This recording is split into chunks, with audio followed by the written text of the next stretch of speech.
എനിക്ക് സത്യം പറഞ്ഞാൽ ഈ 2K കിഡ്സിനോട് ശരിക്കും അസൂയയാണേ.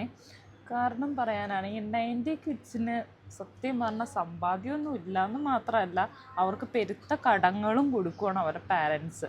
ഒന്നും ഉണ്ടാക്കത്തില്ല, ഒരു സാധനം ഉണ്ടാക്കത്തില്ല എന്ന് മാത്രമല്ല, ഉത്തരവാദിത്തങ്ങൾ ഒരുപാടായിരിക്കും. ജെൻസിൻ്റെ കാര്യം എടുക്കാനാണെങ്കിൽ അവർക്കൊരു സ്ഥലം ഉണ്ടാകത്തില്ല, അതല്ലെങ്കിൽ ഒരു സമ്പാദ്യം, ഒരു സേവിങ്സോ കാര്യങ്ങളോ ഒന്നും അവരുടെ പാരൻസിൻ്റെ കയ്യിൽ ഉണ്ടാകത്തില്ല. അതുമാത്രമല്ല, അതിന് പുറമെ കുറേ ഉത്തരവാദിത്തങ്ങളും കടങ്ങളും ഉണ്ടാവും. ചിലപ്പോൾ ഒരാണുങ്ങൾക്ക് ഇപ്പം 30-35 വയസ്സുള്ള ആൾക്കാരുടെ കാര്യം എടുക്കുകയാണെങ്കിൽ അവർക്കൊന്നും പെങ്ങന്മാരുണ്ടാവും കെട്ടിച്ചിടാൻ.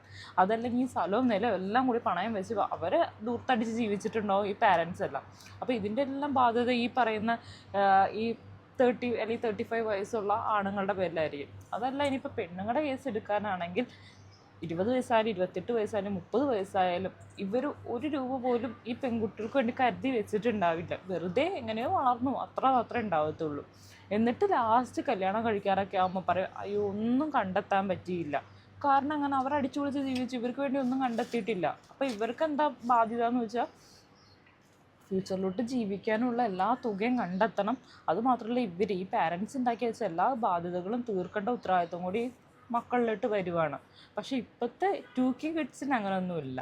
കാരണം എന്താ പറയുക, 90 കിഡ്സിൻ്റെ മക്കളൊക്കെയാണ് ഇപ്പോൾ 2K കിഡ്സായിട്ട് വരുന്നത്. അവർക്ക് ഈ ഒരു ബുദ്ധിമുട്ടുകൾ അറിയാത്തതുകൊണ്ട് ഈ 2K കിഡ്സിന് ആവശ്യത്തിന് പൊളയ്ക്കാനുള്ള കാശെല്ലാം അവരുണ്ടാക്കി വെക്കുന്നുണ്ട്. ബാധ്യതകളൊന്നും ഉണ്ടാക്കി വെക്കുന്നുമില്ല, കടങ്ങളും ഇല്ല, ഒന്നുമില്ല. സുഖമായിട്ട് അവരുടെ ഫ്യൂച്ചർ മാത്രം നോക്കി പോയാൽ മതി.